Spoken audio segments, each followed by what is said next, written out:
Great, so we learned how to use slots and how to be careful about where things get changed. So regarding the styling, which is changed by the child, and all the other stuff, the Vue.js related things, which are changed or applied in the parent component where the template is actually set up.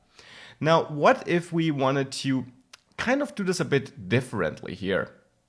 Let's say I'm still passing my title and I'm passing my paragraph, but then here in my template, I want to have them rendered in two different places.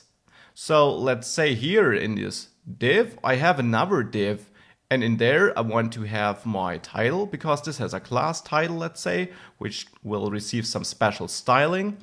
Let's say title would simply have font style of italic, and thereafter we would have a horizontal line, and then we would have the content.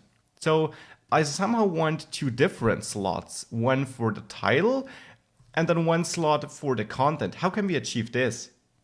Well, if I save it like that, we simply have it twice, and one time italic, one time not, because now with two slots, the content is simply inserted twice. It could be the behavior you want. Maybe you want to render it twice, but here I want to split it up. I want to render the title in the first slot and the paragraph in the second slot. So how do I achieve that?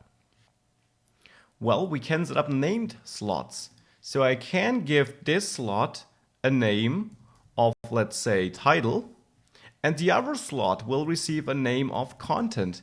And then in the parent component where I have the content I want to pass, I can go here and add a new attribute. This would be slot equals title. So slot, of course, is not an official HTML attribute. That's an attribute implemented or introduced by Vue.js and known by Vue.js. And Vue.js will detect this slot attribute and then knows that the part between the quotation marks is the name of the slot it should render this content in. So in this case, this first slot. Now let's also set this up for the paragraph where I say slot equals content. And if I now save this and let it reload, we now see it split up as I wanted it. I do have my quote up here, and then I do have the content. It's not wonderful anymore, to be very honest, but it behaves exactly how it should. It distributes our content in two different slots, and we tell it how to distribute it by setting up names.